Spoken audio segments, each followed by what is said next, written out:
Jack Atlas support, Red Dragon Archfiend. This is a couple of days old, but I haven't seen it yet. You guys probably have.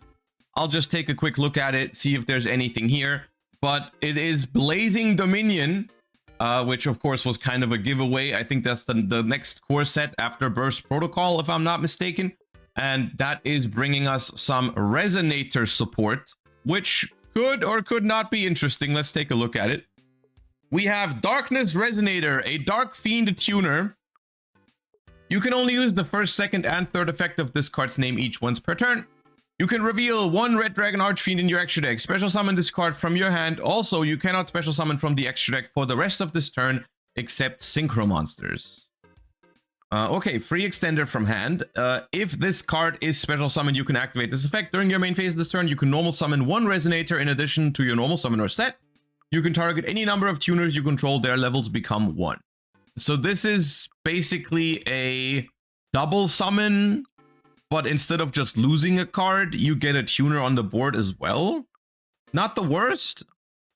Not the worst card, but also, I mean, look, it's just, I'm kind of sick of always like using modern Yu-Gi-Oh standards for new cards, because by modern Yu-Gi-Oh standards, is this a one card combo? No. Is this a super premium crazy extender? No. But it's a solid card, I feel like. I don't want to just say it's bad because it doesn't like one card combo you into 15 Red Dragon Archfiends. It seems okay. Power Vice Dragon, Dark Dragon level 5, Vice Dragon Retrain. You can only use the first and second effect of this card's name each once per turn.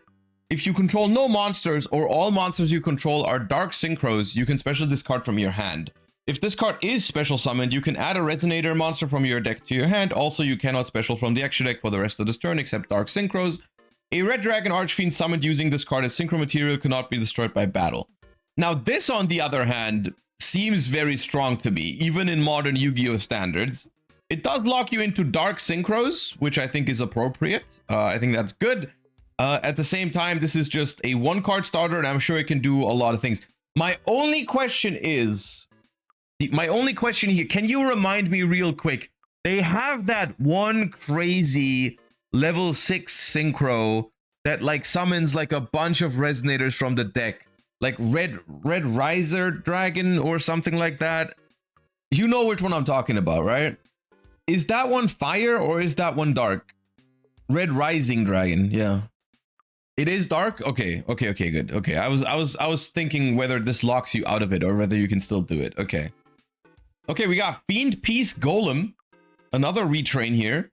Dark Fiend level 5. You can only use the first, second, and third effect once per turn. If you control a Fiend Tuner, special this from your hand. If this card is special summoned, you can decrease its level by up to 2, so it can be a level 3, 4, or 5. If this card is sent to the grave as material for the synchro summon of Red Dragon Archfiend or a monster that mentions it, you can target a level 4 or lower Fiend Tuner in your Fiend monster in your grave. Special summon it in defense position. Okay, not the worst. Again, I don't know if this sees play. I feel like Resonator already has a lot of extension. I feel like what it needed more was like more great starters like this one, or maybe ways to beat Nibiru is another concern, I suppose, with these kind of combo decks.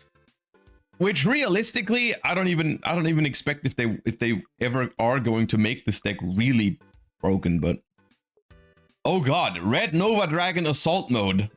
Jesus, cannot be normal summoned or set, must be special with Assault Mode activate. When your opponent activates a card or effect, quick effect, banish this card until the end phase, banish cards your opponent controls up to the number of tuners in your graveyard.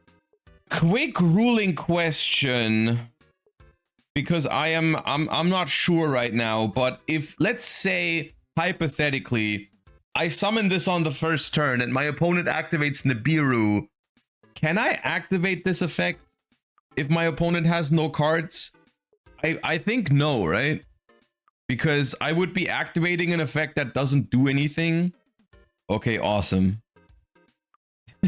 Dude, how did they make another huge boss monster for the deck that already kind of dies to Nibiru and make it even worse into Nibiru? When an opponent's monster declares an attack, you can banish this card until the end phase, negate the attack, then end the battle phase. If this card is destroyed, special a Red Nova Dragon from your grave. Okay, I mean, honestly, this would have been a fine plan into Nibiru if you could use this against an empty board, but you cannot. So this kind of ad for an assault mode card, this card is kind of terrible. Like for all the hoops you have to jump through to summon this card, it seems extraordinarily bad.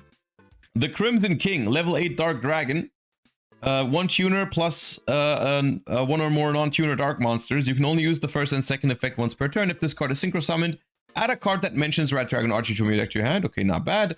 When your opponent activates a monster effect, quick effect, you can banish this card, special summon a Red Dragon Archfiend from your extra deck, and if you do, its current attack becomes doubled. Also, it cannot be destroyed by your opponent's card effects. Okay, sure. Not the worst. Level 8 to add is okay. Crimson Blade Dragon. Resonator tuner and a non-tuner monster. It is a level 7. This card is always treated as Crimson Blader. You can only use the first effect of this card's name once per turn. If this card is synchro summoned, you can add to your hand or special summon, but its effects are negated, a level 8 or higher monster from your deck or grave that cannot be normal summoned or set. Oh, I saw people memeing. I saw people memeing on being able to add Habakiri. Now I understand. Yes, this can add Habakiri, because Habakiri is indeed a level 8 or higher monster that cannot be normal summoned or set. Ah, now I get it. Now I get it. Okay. that's yeah. At the start of the damage step, if this card battles a level 5 or higher monster, you can destroy that monster. Okay, sure. Lubellion. See, okay, right. There's probably a lot of targets for this card because this is a very generic effect, right? Add a level 8 or higher monster from your deck or grave to your hand that can't be normal summoned. There's a lot of those. But I guess the question is, how many of those can you realistically play in a deck that is also capable of summoning a level 7 synchro with Resonator cards? Now, Bestial Resonator doesn't seem all that crazy to me. Right? Like, that doesn't seem... I feel like I've seen people do that before, like playing Resonators with Bestials. I think that's been done. Well, yeah, maybe with this set, everyone is going to start playing Mitsurugi Red Dragon Archfiend. I kind of doubt it, but it is funny that it's possible. It's funny they just keep making more ways to bridge into Mitsurugi, and by funny, I mean concerning. At the same time, this set releases in the OCG in like 2 months, I believe. So it's going to be a long time until we get it. So hopefully Copium, by that time, Mitsurugi is no longer that oppressive. Crimson Call. Normal spell. You can only activate one card with this card's name per turn. Add a level 4 or lower Fiend monster from your grave to your hand, or if you control Red Dragon Archfiend, you can add from your deck to your hand. Okay, I already hate this card. If your Assault Mode monster or Red Dragon Archfiend attacks at the end of the damage step, banish this card from your grave, you can make a second attack. Yeah, this card annoys me. Card design like this annoys me. It's like cards that are a brick in your opening hand unless you can already play, then it's a Rhoda. I hate that sort of thing. It reminds me of one of the what was that card that I was thinking of right now? There's like one card that was also super frustrating like that. The White Forest one. The White Forest Rhoda annoyed me so much when I tried to make White Forest work, because it's like, if you control a spellcaster, then I'm a Rhoda. So if you bricked, I do nothing. But if you can already play, then I search, which is super, like, it was such an annoying card to play with. That's what this card reminds me of. Because it's like, well, opening hand does nothing, adds from the graveyard to hand, awesome. Or if you can already climb all the way up to a synchro monster, then I can add something. Super annoying. I hate that. The Ruler's Rumbling.